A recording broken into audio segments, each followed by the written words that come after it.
श्लोक आप लोग मेरे पीछे दोहराइए। धृतराष्ट्र उवाच धर्मक्षेत्रे कुरुक्षेत्रे समवेतायुयुत्सव मामका पांडवाश्चैव किम कुर्वत संजय। पहला श्लोक किससे प्रारंभ हो रहा है? धृतराष्ट्र से। देखिए पहला जो है वो व्यक्ति भगवत गीता का पहला श्लोक बोल रहा है। जो व्यक्ति कौन है? अधर्मी है। तो भगवत गीता की शुरुआत जो है अधर्म से होती है, लेकिन समाप्त कहाँ से होती है? धर्म से होती है। क्योंकि भगवान आते किस लिए हैं? धर्म की स्थापना करने के लिए। तो धृतराष्ट्र एक तरह से अधर्मी है। महाभारत का असली विलन कौन है? धृतराष्ट्र।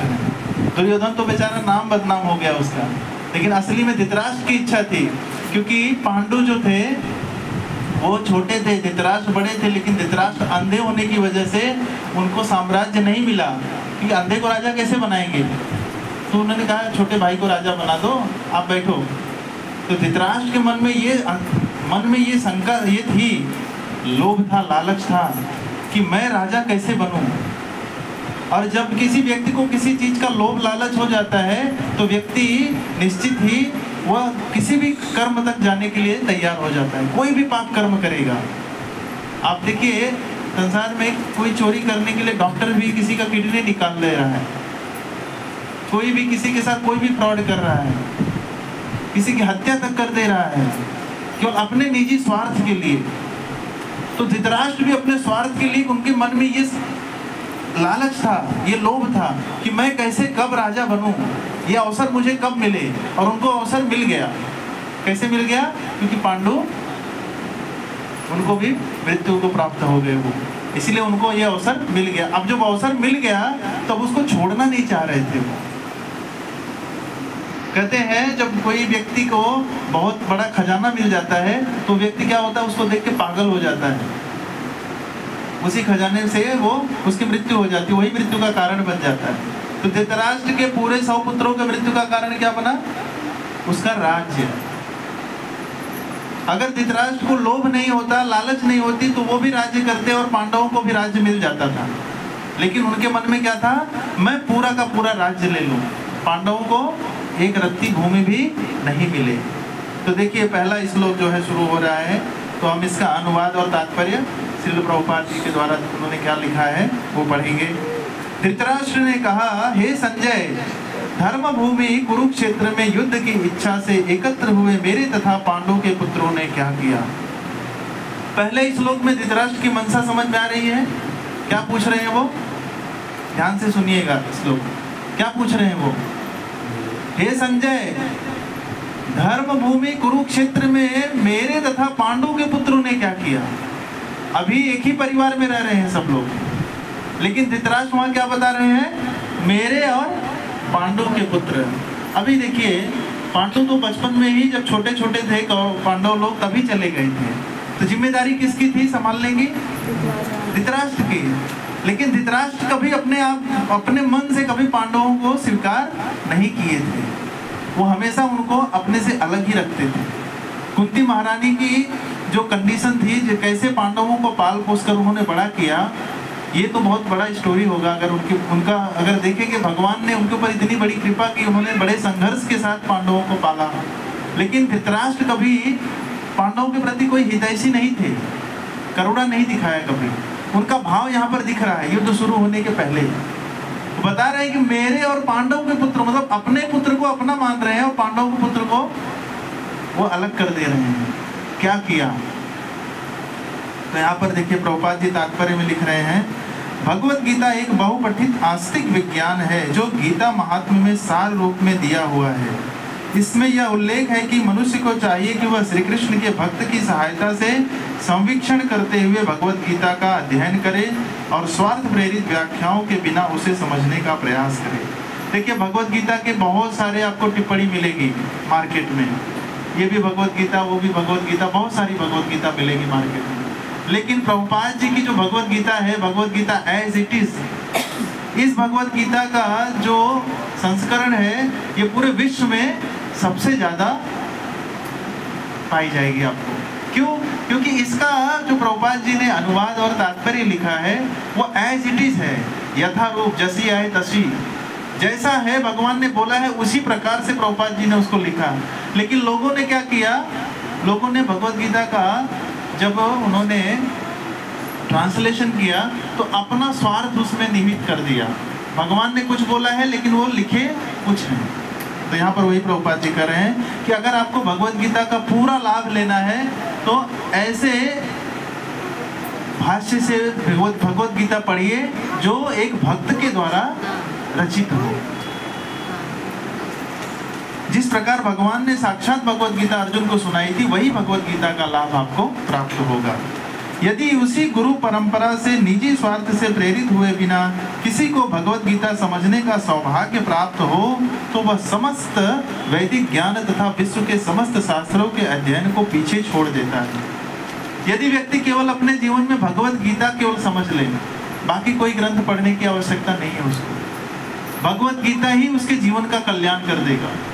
मैं नहीं कर रहा, ये प्रभुपाद जी बता रहे हैं। लेकिन किसके द्वारा? उसी गुरु परंपरा के द्वारा, जो अपने गुरु से सुना, उसके गुरु से उन्होंने सुना, और इस तरह से गुरु परंपरा से चली आ रही है। जैसे ब्रह्मा जी ने नारद जी को, नारद जी ने व्यास देव जी को, व्यास जी ने सुखदेव गोस्वामी को, इस तरह एक परंपरा होती है ना। ये परंपरागत तरीके से यदि हम कथा का श्रवण करते हैं या गीता या भगवत का अध्ययन करते हैं तो उसमें कोई मिलावट नहीं होगा।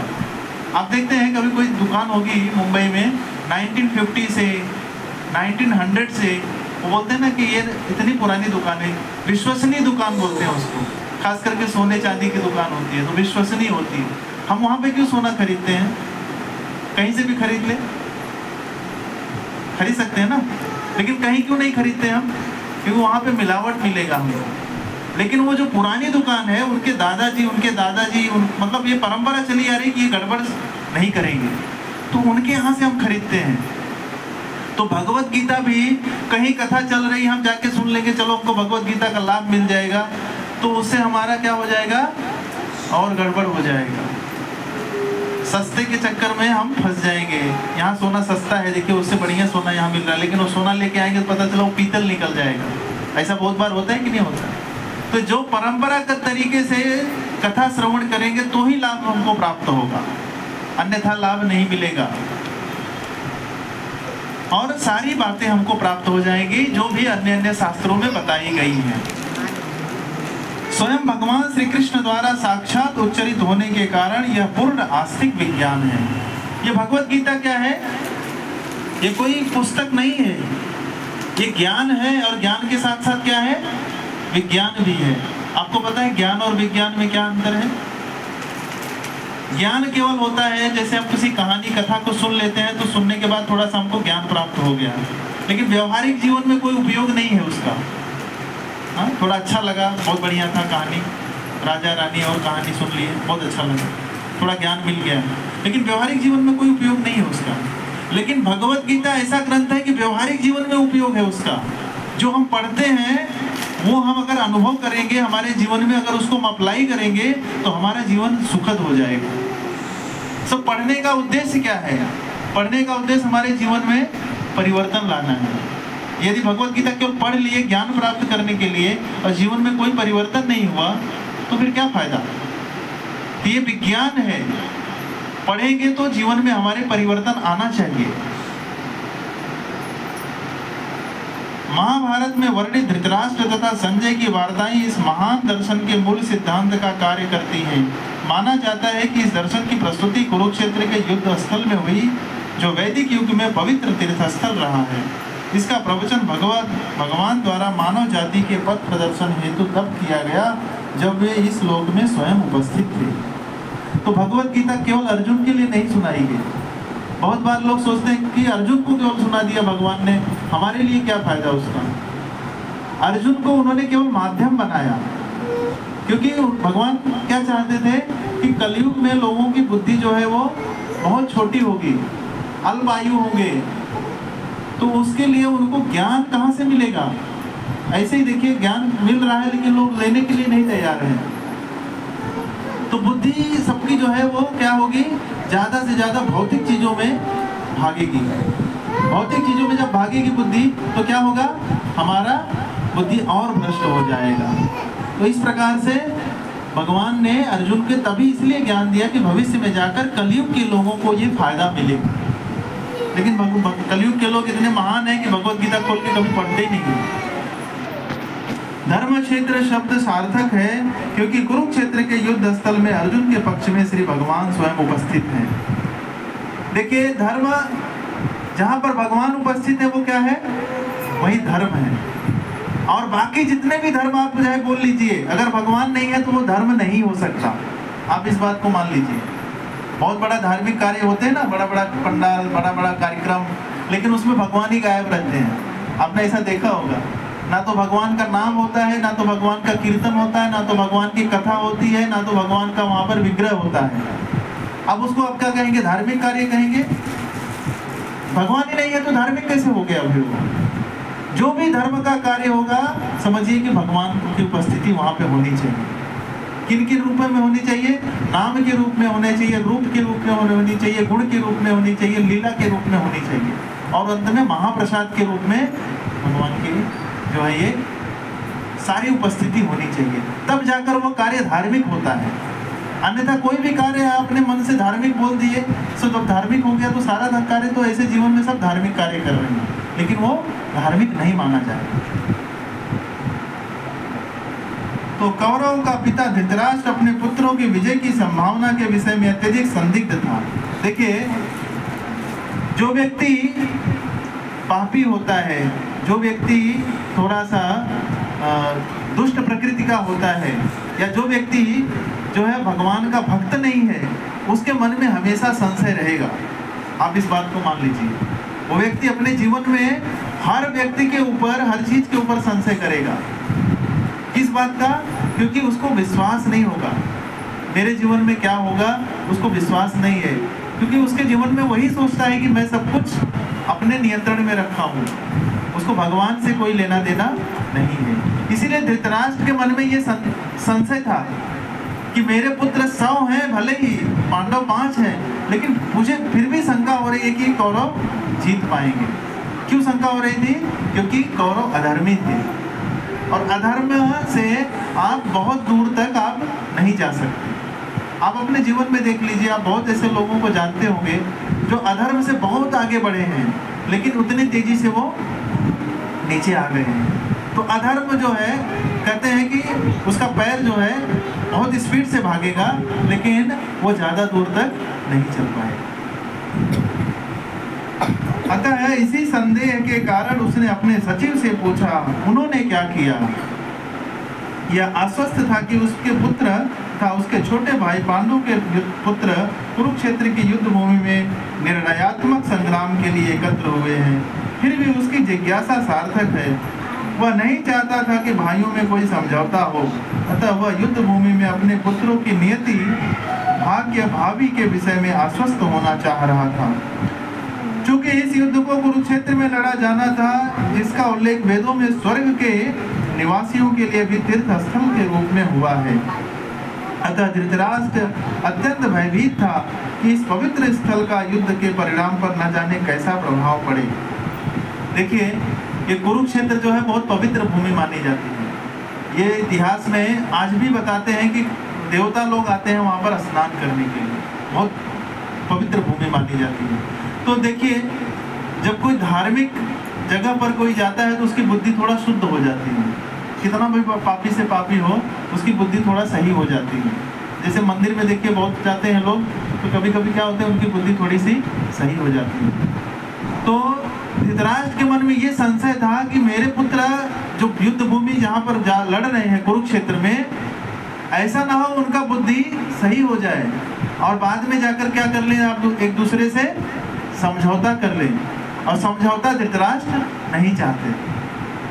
धृतराष्ट्र के मन में पहले से ही ये था युद्ध होना चाहिए, लेकिन उनके मन में ये भी संशय था कि कौरव जीतेंगे हारेंगे, ये भी उनको डर था। क्योंकि जो व्यक्ति चोर होता है उसके मन में क्या होता है, डर होता है। डर हमेशा रहेगा। चोर को देखिए भय रहता है, उसको कोई भी अगर पीछे से हाथ लगाएगा वो डर जाएगा, उसको लगेगा कि ये पुलिस तो नहीं है, हमेशा डरता है वो। इसीलिए भगवान जो है एक नियति बना देते हैं। अगर आपको निश्चित रहना है तो आप भगवान की भक्ति कीजिए, भगवान आपकी सुरक्षा के वैसे ही गारंटी लेते हैं। लेकिन अगर आप भगवान से चीटिंग करेंगे तो आपको कोई नहीं बचा सकता। तो धृतराष्ट्र के मन में यही भय था कि मेरे पुत्र ऐसा न जाके वहां पर समझौता कर ले, वो भूमि का प्रभाव के कारण, भूमि का प्रभाव होगा ना वहां पर। जैसे आप वृंदावन जाते हैं, देखिए बहुत सारे लोग वहां पर जो कभी भगवान का नाम नहीं लेते वो भी राधे राधे कहकर वहां नाचने लगते हैं। क्या होता है वहां पर? भूमि का प्रभाव होता है। उसे भली भांति ज्ञान था का इसका प्रभाव अर्जुन तथा पांडु के अन्य पुत्रों पर अत्यंत अनुकूल पड़ेगा, क्योंकि स्वभाव से वे सभी पुण्य आत्मा थे। संजय श्री व्यास का शिष्य था, अतः उनकी कृपा से संजय धृतराष्ट्र के कक्ष में बैठे बैठे कुरुक्षेत्र के युद्ध स्थल का दर्शन कर सकता था। इसीलिए धृतराष्ट्र ने उससे युद्ध स्थल की स्थिति के विषय में पूछा। देखिए अब धृतराष्ट्र तो युद्ध भूमि में जा नहीं सकते थे, क्योंकि वो अंधे थे, ना उनको लड़ाई करना था, ना देख सकते थे वहां जाकर, तो उनको वहां ले जाकर कोई मतलब नहीं था। इसलिए वो अपने राज्य में बैठे, अपने महल में बैठे, किससे देख रहे हैं लाइव टेलीकास्ट? संजय के द्वारा। जो हम सोचते हैं कि अभी लाइव टेलीकास्ट अभी का सिस्टम है, ये हमारा लाखों वर्ष पूर्व जो है ये सिस्टम बनाया था लाइव टेलीकास्ट का, और वो भी कोई विदाउट एनी डिस्टर्बेंस, ना 2G ना 4G ना 5G, कुछ भी नहीं, ऐसे ही संजय अपनी दिव्य दृष्टि से देख रहे थे। और किसकी कृपा से? अपने गुरुदेव व्यासदेव की कृपा से। कहते हैं गुरु की कृपा जिसके ऊपर हो जाए उसको सब कुछ। एक बार मैं किसी संत का इंटरव्यू सुन रहा था, तो उनको पूछ रहे थे कि कोई इंटरव्यूअर पूछ रहा था, टीवी चैनल वाला, कि आपको तो मैंने सुना है कि आप जो है 5वीं 6वीं तक पढ़े हैं, लेकिन आपको इतना सारा ज्ञान कैसे हुआ कि बड़े बड़े स्कॉलर से भी आप डिबेट कर लेते हैं? तो उन्होंने क्या कहा? मेरे गुरु की कृपा से। असली में गुरु कहते हैं ना कि एक गुरु अष्टकम में आता है ना एक लाइन है, अभी मैं भूल रहा हूँ, तो कहते हैं कि दिव्य ज्ञान हृदय प्रकाशित। गुरु की कृपा से हमारे अंदर जो भी ज्ञान होता है वो अपने आप प्रकाशित हो जाता है। तो देखिए इतना बड़ा ज्ञान, इतनी बड़ी कृपा हो गई वेद व्यास जी की संजय के ऊपर कि संजय महल में बैठकर भी युद्ध भूमि को देख रहे हैं और बता रहे हैं संजय को, धृतराष्ट्र। पांडव तथा धृतराष्ट्र के पुत्र दोनों ही एक वंश से संबंधित हैं, किंतु यहाँ पर धृतराष्ट्र के वाक्य से उसके मनोभाव प्रकट होते हैं। देखिए अभी तक तो वो एक ही वंश के हैं, अभी बंटवारा भी कुछ नहीं हुआ है। युद्ध होने के बाद बंटवारा हो सकता है, लेकिन इसके पहले ही उन्होंने क्या कर दिया? स्वार्थ के कारण उनको, पांडवों को अलग कर दिया। उसके जानबूझकर अपने पुत्रों को कुरु कहा और पांडु के पुत्रों को वंश के उत्तराधिकार से विलग कर दिया। इस तरह पांडु के पुत्रों अर्थात अपने भतीजों के साथ धृतराष्ट्र की विशिष्ट मन स्थिति समझी जा सकती है। जिस प्रकार धान के खेत से अवांछित पौधों को उखाड़ दिया जाता है, उसी प्रकार इस कथा के आरंभ से ही ऐसी आशा की जाती है कि जहाँ धर्म के पिता श्री कृष्ण उपस्थित हों, वहाँ कुरुक्षेत्र रूपी खेत में दुर्योधन आदि धृतराष्ट्र के पुत्र रूपी अवांछित पौधों को समूल नष्ट करके युधिष्ठिर आदि नितांत धार्मिक पुरुषों की स्थापना की जाएगी। यहाँ धर्म क्षेत्र तथा कुरुक्षेत्र शब्दों की उनकी ऐतिहासिक तथा वैदिक महत्ता के अतिरिक्त यही सार्थकता है। देखिए भगवान पहले ही श्लोक में जो है यहाँ पर तात्पर्य में प्रभुपाद जी ने लिख दिया कि विजय किसकी होगी? अर्जुन की होगी या पांडवों की होगी। कैसे? क्योंकि धृतराष्ट्र की मन स्थिति से पता चल गया। धृतराष्ट्र के मन में चोर है और धृतराष्ट्र जो है लोभ के कारण वो क्या कर रहे हैं? अपने से पांडवों को अलग कर दे रहे हैं और व्यक्तिगत स्वार्थ के लिए क्या कर रहे हैं? वो युद्ध लड़वा रहे हैं। लेकिन युद्ध के लड़ने में ये भी समझिए कि युद्ध के साइड में कौन है? कौरव भले ही इतने सारे सेनाओं के साथ हैं, ऐसा कहा जाता है 11 अक्षरी सेना कौरवों की थी और 7 अक्षरी सेना किसकी थी? पांडवों की थी। तो ऑलमोस्ट डबल थे वो, लेकिन इसके बाद भी जीत नहीं पाए। क्यों नहीं जीत पाए? क्योंकि धर्म के आगे अधर्म जीत नहीं सकता। अधर्म दिखने में बहुत बड़ा दिखेगा, धर्म बहुत छोटा दिखेगा, लेकिन फिर भी हमेशा धर्म ही जीतता है। इसलिए प्रभुपाद जी ने यहाँ पे लिख दिया, क्लियर कर दिया कि विजय में, भविष्य में विजय किसकी होगी? हाँ? यत्र योगेश्वर कृष्ण यत्र पार्थो धनुर्धर तत्र श्री विजयोर्मूर्ति ध्रुवा निर्तिर्मतिर्मम। जहाँ पर भगवान कृष्ण रहेंगे और जहाँ पर भगवान अर्जुन रहेंगे, वहाँ पर श्री यानी लक्ष्मी जी यानी विजय की प्रतीक है। वहाँ पर लक्ष्मी जी यानी विजय की कृपा होगी और वही जीतेगा। तो जहाँ पर भगवान है, आप समझिए कोई आपका साथ दे या ना दे, भगवान है तो आप विजयी हैं। और भगवान नहीं है, भले ही आपको लगेगा कि बहुत सारे लोग हैं मेरे साथ, लेकिन कोई फायदा नहीं है। इस श्लोक से इतना समझ लेना चाहिए। हम सोचते हैं हमारे इतने कॉन्टैक्ट्स हैं, हमारे इतने संपर्क हैं हमारे, लेकिन उसका कोई पर्याय नहीं है। यदि भगवान हमारे कांटेक्ट में है तो सब समझ लीजिए हमारे कांटेक्ट में है। तो ये पहले श्लोक का यहाँ पर तात्पर्य पूर्ण हुआ। दूसरा श्लोक, संजय उवाच दृष्टातु पांडवानीकम् व्यूढं दुर्योधनस्तदा आचार्य उपसंगम्य राजा वचनम अब्रवीत्। संजय ने कहा, हे राजन, पांडु पुत्रों द्वारा सेना की व्यूह रचना देखकर राजा दुर्योधन अपने गुरु के पास गया और उसने ये शब्द कहे।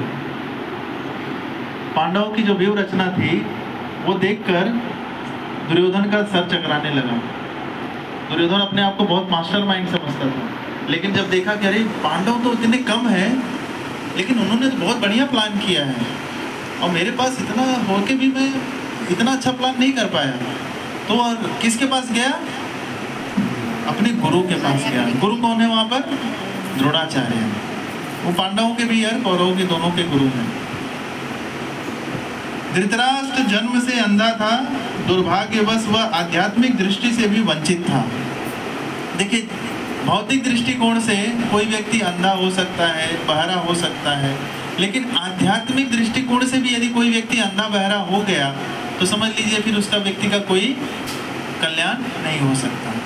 व्यक्ति के पास सब कुछ है, लेकिन आध्यात्मिक दृष्टि नहीं है उसके पास।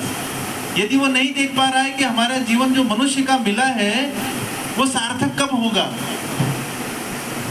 यदि वह केवल भौतिक चीजों के पीछे भाग रहा है और आध्यात्मिक लक्ष्य नहीं है उसका कि उसको आध्यात्मिक जीवन में क्या प्राप्त करना है, तब वो जीवन में कुछ प्राप्त नहीं कर पाएगा। सब कुछ प्राप्त करके भी उसका जीवन कैसा रहेगा? खोखला रहेगा। तो धृतराष्ट्र आध्यात्मिक दृष्टि से भी अंधा थे, भौतिक दृष्टि से तो अंधे थे, वो दिखाई नहीं दे रहा, लेकिन अंतर से उनके अंदर अध्यात्म की भी कमी थी। शायद उन्होंने भगवत गीता क्लास वगैरह पहले नहीं सुना होगा, बाद में लेकिन सुने, बहुत लेट हो गया था। वह यह भी जानता था कि उसी के समान उसके पुत्र भी धर्म के मामले में अंधे हैं और उसे विश्वास था कि वे पांडवों के साथ कभी भी समझौता नहीं कर पाएंगे, क्योंकि पांचों पांडव जन्म से ही पवित्र थे। धृतराष्ट्र देखिए जानते हैं कि जैसा मैं हूँ वैसे ही मेरे, सिंपल चीज है ना, जैसे परिवेश में हम रहेंगे वैसे ही हमारे बच्चे होंगे, उनको अलग तो हम नहीं बना सकते। यदि हम अच्छा परिवेश देंगे तो ही हमारे अच्छे बच्चे बनेंगे। हम सोचेंगे कि हम चाहे जैसे रहें बच्चे हमारे अच्छे बन जाएं, ऐसा हो सकता है क्या? कभी नहीं होगा। तो धृतराष्ट्र को पता था मैंने जिंदगी भर गलत किया तो मेरे बच्चे भी तो वही करेंगे, भविष्य में वो क्या एक्सपेक्ट कर रहे हैं उनसे। और पांडवों के बारे में भी वो जानते थे कि कुंती महारानी भले ही बड़ी दयनीय स्थिति में जी रही थी, लेकिन पांडवों को अच्छी शिक्षा दे रही थी, बचपन से ही उनको अच्छी शिक्षा दे रही थी। तो एक माँ का जो है पहला कर्तव्य यही होता है, अपने बच्चों को अच्छी शिक्षा दे। और अच्छी शिक्षा क्या है? वो भागवत है, भगवत गीता है, रामायण है, महाभारत है, चैतन्य चरितामृत है। इन सब में जो भगवान की कथाएं हैं इनको सुनाकर बच्चों को अच्छा बनाए। नहीं तो क्या होगा भविष्य में? हम ऐसे ही सोचेंगे जैसे धृतराष्ट्र सोच रहे हैं। फिर भी उसे तीर्थ स्थान के प्रभाव के विषय में संदेह था, इसीलिए संजय युद्ध भूमि की स्थिति के विषय में उसके प्रश्न के मंतव्य को समझ गया। अतः वह निराश राजा को प्रोत्साहित करना चाह रहा था। उसने उसे विश्वास दिलाया कि उसके पुत्र पवित्र स्थान के प्रभाव में आकर किसी प्रकार का समझौता करने नहीं जा रहे हैं। संजय को पता चल गया था, संजय भाई इतने दिव्य हैं, उनको पता चल गया धृतराष्ट्र क्या सुनना चाहते हैं। तो उन्होंने बता दिया साफ साफ कि आप टेंशन मत लीजिए, डरिए मत, आपके पुत्रों में कोई परिवर्तन नहीं आया है। वहां पर जाकर भी वही वो कार्य कर रहा है। कुछ लोग ऐसे होते हैं कि सत्संग में बार बार आने के बाद भी क्योंकि उनकी सत्संग में रुचि नहीं है तो उनके अंदर कोई परिवर्तन नहीं आएगा। थोड़ा बहुत आएगा लेकिन बहुत जन्म लग जाएगा। तो परिवर्तन चाहिए तो क्या होना चाहिए, हमारी रुचि उसमें होनी चाहिए, हमारी निष्ठा उसमें होनी चाहिए, हमारा प्रेम होना चाहिए, हमारा भाव होना चाहिए, तब जाकर वो परिवर्तन आएगा। तो संजय ने क्लियर कर दिया कि आपके पुत्रों को कोई परिवर्तन नहीं हुआ है। वो भले ही धार्मिक क्षेत्र में गए हैं लेकिन एज इट इज है, वो कोई परिवर्तन नहीं है। उसने राजा को बताया कि उसका पुत्र दुर्योधन पांडवों की सेना को देखकर तुरंत अपने सेनापति द्रोणाचार्य को वास्तविक स्थिति से अवगत कराने गया। यद्यपि दुर्योधन को राजा कहकर संबोधित किया गया है तो भी इस स्थिति को गंभीरता के कारण उसे सेनापति के पास जाना पड़ा। देखिए, राजा जो होता है वो खुद डिसीजन लेता है, सेनापति से परामर्श करता है, लेकिन यहाँ दुर्योधन की स्थिति का पता चल रहा है कि दुर्योधन राजा के योग्य नहीं है। जबरदस्ती राजा बनना चाह रहा है वो, क्योंकि उसको डर है। तो किसके पास जा रहा है वो, अपने सेनापति के पास जा रहा है, गुरु के पास नहीं जा रहा है।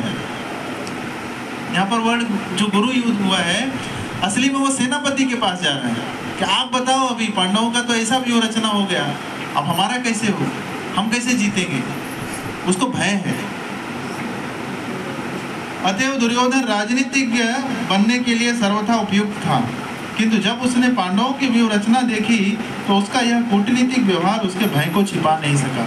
असली में दुर्योधन राजनीतिज्ञ था लेकिन कूटनीतिक भी था।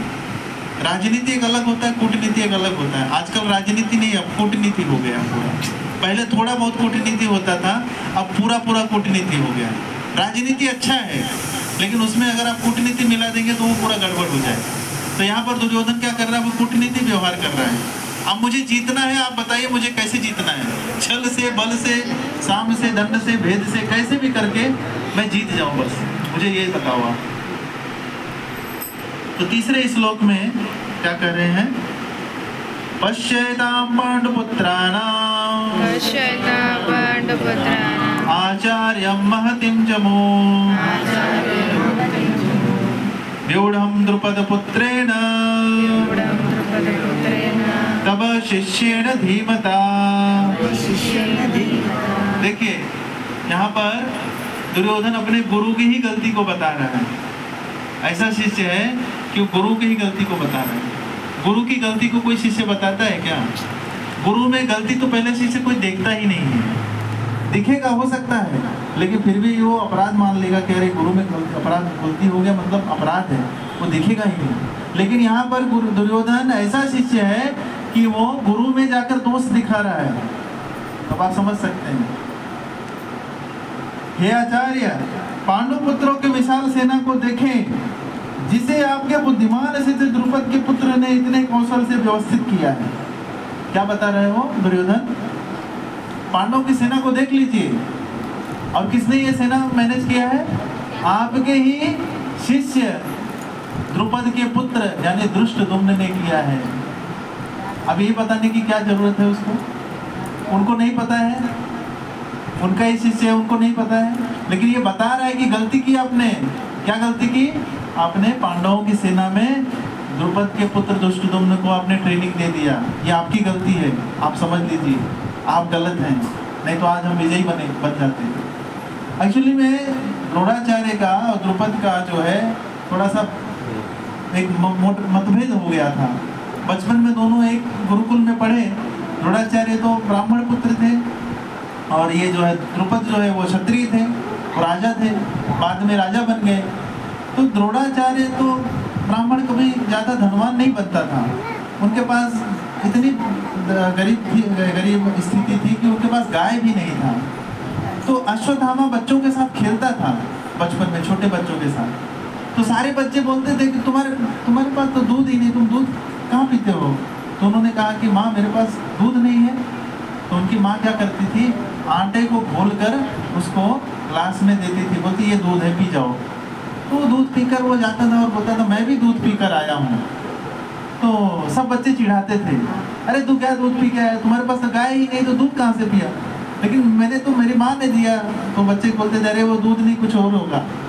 तो इस तरह से वो आके रोते थे, बोलते हमारे बच्चे मुझे चिढ़ाते हैं, मैं जब खेलने जाता हूँ, मुझे दूध चाहिए, गाय चाहिए। तो जो कृपी थी उन्होंने कहा कि अपने पति से, द्रोणाचार्य से, कि देखिए आपका मित्र है द्रुपद, आप उनको बोलिए आपकी कुछ मदद कर देंगे, आखिर में बच्चा है, अभी उसको इतनी समझ नहीं है, एक गाय तो चाहिए सिर्फ, तो आप उनसे दान में मांग सकते हैं, आप जाइए आपकी मदद करेंगे, आपके बचपन के मित्र हैं। लेकिन कभी कभी क्या होता है, बचपन के कभी एक स्कूल में मित्र पढ़े होते हैं, लेकिन स्थिति बहुत समय के बाद जब बदल जाती है, वो कहीं बहुत ऊपर पोस्ट पर बैठ जाते हैं और कोई नीचे स्तर पे ही रह जाता है, तो वो पहचानते नहीं है एक दूसरे को। तो द्रोणाचार्य जाना नहीं चाहते थे, लेकिन मजबूरन उनको जाना पड़ा। और जब गए वहां पर तो द्रुपद ने उनको पहचानने से मना कर दिया और कहा कि कैसा मित्र, कौन मित्र, मैं नहीं जानता आपको। और इस बात का उनको बहुत बड़ा आघात लगा। दोनों ने क्या किया, पांडवों को कहा कि जाओ और उनको बंदी बना कर लाओ। और द्रुपद को पांडव गए और पांडव ने उनको बंदी बना कर लाए। और बंदी बना कर लाए और पांडव जब उनके सामने लेकर आए तो उन्होंने कहा द्रुपद को कि छोड़ दो, अब मैं आपकी आधी भूमि मैं ले लेता हूँ और आधा आपको दे देता हूँ मेरी तरफ से। ऐसे तो मैं आपको बंदी बना लिया, मतलब पूरा मेरा हो गया सब कुछ, लेकिन मैं तुम्हारे ऊपर कृपा कर रहा हूँ, आधी भूमि तुमको दे रहा हूँ। और इस बात का जो है द्रुपद को बहुत बड़ा झटका लगा और इस बात का बदला लेने के लिए उन्होंने यज्ञ किया। और यज्ञ से क्या उत्पन्न हुए, पुत्र और पुत्री। और वो पुत्र कौन थे, धृष्टद्युम्न, और पुत्री कौन थी, द्रौपदी। और ये द्रौपदी और धृष्टद्युम्न ने ही पूरा कौरवों का सर्वनाश किया और द्रोणाचार्य का भी वध करने में उन्होंने मदद किया। एक्चुअली द्रोणाचार्य को मरवाने के पीछे ही उन्होंने ये पूरा सब कुछ किया था। तो यहाँ पर बता रहे हैं कि जब आपको पता था कि आपके दुश्मन का पुत्र है तो आपने उसको ट्रेनिंग क्यों दिया? पहले से ही पता था ना, आपका झगड़ा हुआ था, इतना सब कुछ हुआ था। लेकिन द्रोणाचार्य जो थे उस समय, जो आचार्य जो होते थे, वो कभी किसी को हित और दुश्मन ऐसा व्यवहार नहीं करते थे। जो भी उनके क्लास में आता था, गुरुकुल में आता था, सबको समान शिक्षा देते थे, क्योंकि उनको पता है मृत्यु तो क्या है, ये शरीर का होता है। लेकिन अगर अपने कर्तव्य से अगर वो कहीं गड़बड़ करेंगे, उनको नरक में जाना पड़ेगा। तो जानते थे कि भविष्य में ये जिसको मैं ये बच्चे को ट्रेनिंग दे रहा हूँ, ये भविष्य में हो सकता है मेरी मृत्यु का कारण बने, लेकिन अगर मैं नहीं दूंगा तो मैं नरक में जाऊंगा। इसलिए अपने कर्तव्य से वो पीछे नहीं हटे। और द्रुपद के पुत्र को उन्होंने प्रॉपर ट्रेनिंग दिया। और वही आज दुर्योधन कह रहा है कि आपकी ट्रेनिंग की वजह से देखिए पांडवों का अच्छा मैनेजमेंट कर रहा है द्रुपद का पुत्र। तो यहाँ पर क्या कह रहे हैं, परम राजनीतिक दुर्योधन महान ब्राह्मण सेनापति द्रोणाचार्य के दोषों को इंगित करना चाहता था। अर्जुन की पत्नी द्रौपदी के पिता राजा द्रुपद के साथ द्रोणाचार्य का कुछ राजनीतिक झगड़ा था। इस झगड़े के फलस्वरूप द्रुपद ने एक महान यज्ञ संपन्न किया, जिससे उसे एक ऐसा पुत्र प्राप्त होने का वरदान मिला जो द्रोणाचार्य का वध कर सके। द्रोणाचार्य इसे भली भांति जानता था, किंतु जब द्रुपद का पुत्र धृष्टद्युम्न युद्ध शिक्षा के लिए उसको सौंपा गया तो द्रोणाचार्य को उसे अपने सारे सैनिक रहस्य प्रदान करने में कोई झिझक नहीं हुई। देखिए, व्यक्ति जानता है कि उनको पता था ये मेरा दुश्मन है और ये आएगा और मेरे से शिक्षा लेगा और मुझे ही मारेगा, ये सब पता था, लेकिन फिर भी द्रोणाचार्य अपने कर्तव्य से पीछे नहीं हटे। ये भगवत गीता है, इसलिए शिक्षा को समझना चाहिए कि व्यक्ति को अपने कर्तव्य से नहीं हटना चाहिए कभी भी। जो व्यक्ति अपने कर्तव्य से निजी स्वार्थ के लिए हट जाता है, ये नहीं सोचना चाहिए कि मैं यहाँ बच गया, मैंने इसको धोखा दे दिया, लेकिन वो भविष्य में उसको बहुत बड़ा भुगतान करना पड़ेगा। तो द्रोणाचार्य इतने बेवकूफ़ थोड़ी थे, और द्रोणाचार्य को मार पाना कोई इतना आसान काम भी नहीं था, बड़े बहुत धनुर्धारी थे, लेकिन वो जानते थे कि जो मेरे बस में नहीं है, कुछ चीज़ें जो है वो भगवान के कंट्रोल में होती हैं। अगर भगवान की ऐसी इच्छा है तो मैं मना कैसे कर सकता हूँ। आप सबको पता होगा माता सती को शिव जी ने कितना समझाया कि तुम दक्ष प्रजापति के यज्ञ में मत जाओ। तो शिव जी कोई साधारण है क्या? शिव जी वैष्णवा नाम यथा संभव, उनके एक बार किसी को समझाने से सबको बुद्धि सही हो जाएगी, लेकिन उनकी पत्नी को नहीं समझा पा रहे हैं वो। इतना समझाने के बाद भी वो गई ना। तब इसीलिए कहते हैं कि वही है वही जो राम रुचि राखा। जो भगवान की इच्छा होगी फिर अंत में वही छोड़ देना चाहिए, कि वो भगवान ही नहीं चाहते, अभी जो भगवान की इच्छा है वही होने वाला है। इसलिए शिव जी ने भी मना नहीं किया। जबरदस्ती बोल सकते थे ना, बंद कर देते बेडरूम में जाके, ताला मार देते बाहर से। क्यों? फिर जानते हैं कि जब भगवान की योजना है, ऐसा होने वाला है, तो मैं कुछ नहीं कर सकता। शिव जी फिर चुपचाप अपने गणों को भेज दिए, बोले लेके जाओ इनको। और पार्वती जी भी इतनी तेजी से गई, ऐसा वर्णन आता है भागवतम में, पैर पटकते हुए गई, गुस्से में गई, पैर पटकते हुए गई। और शिव जी समझ गए कि अभी जा तो रही हो लेकिन वापस नहीं आओगी अब। ऐसा शिव जी को तभी समझ में आ गया था। तो रोक नहीं सकते थे क्या? क्योंकि उनको पता है रोक कहाँ से लूंगा मैं, क्योंकि वो डिसाइडेड है पहले से ही, रोक नहीं सकते। शिव जी इतना त्रिकालदर्शी, हमको नहीं पता है, और उन्होंने कह दिया कि अभी जा तो रही हो तुम इतने प्रेम से, गुस्से से, जो भी है, पिता के लिए इतना प्रेम है और मुझसे इतना नाराज होके जा रही हो, लेकिन वापस नहीं आओगे, इसका जो परिणाम होगा अच्छा नहीं होगा। इसीलिए तो उन्होंने अपने गणों को भेजा कि जाके देख लेना वहाँ पे गड़बड़ होने वाला है। तो उनको पता था। इसीलिए देखिए भविष्य जो है पता है, लेकिन फिर भी कुछ चीज़ें भगवान के हाथ में है और उसको भगवान के हाथ में छोड़ देना चाहिए। हम अपना हाथ डालेंगे उसमें तो खाली हम अपना दिमाग खराब करेंगे। तो द्रोणाचार्य इतने महान आचार्य हैं, क्या उनको नहीं पता था कि भविष्य में द्रौपद का पुत्र मेरा ही वध करेगा? लेकिन फिर भी जानते हैं कि अगर भगवान की इच्छा है तो मैं कुछ नहीं कर सकता। इसलिए उन्होंने अपने कर्तव्य का पूरी तरह से पालन किया, और उन्होंने सारे सैनिक रहस्य बताए। ऐसा नहीं कि चलो कुछ छुपा देता हूँ।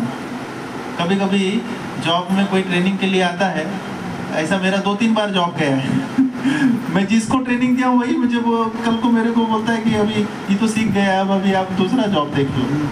तो कभी कभी क्या होता है, हम अपनी चीज़ों को बताने में थोड़ा संकोच करते हैं, लेकिन आपको पता होना चाहिए कि जो भी हमारे जीवन में होने वाला भगवान की इच्छा से हो रहा है, तो उसमें कोई संकोच नहीं करना चाहिए। ऐसा होता है बहुत बार कि कोई अगर नीचे से आ जाए और उसको ट्रेनिंग देना है तो बहुत बार कुछ चीज़ें नहीं बताते हैं लोग। मैं कई बार ऐसा अनुभव कर चुका हूँ कि जब उनको बार बार पूछो फिर भी वो नहीं बताते। उनको डर लगता है कि मेरा जॉब चला जाएगा, अगर ये सब जान जाएगा तो मेरा जॉब चला जाएगा। लेकिन यहाँ पर द्रोणाचार्य ने सब शिक्षा दे दी, जो पता था सब कुछ दे दिया उनको। अब धृष्टद्युम्न कुरुक्षेत्र की युद्ध भूमि में पांडवों का पक्ष ले रहा था, और उसने द्रोणाचार्य से जो कला सीखी थी उसी के आधार पर उसने यह व्यूह रचना की थी। जो द्रोणाचार्य ने ट्रेनिंग दिया था उसी ट्रेनिंग को सीखकर पांडवों की रचना को वो कर रहे हैं।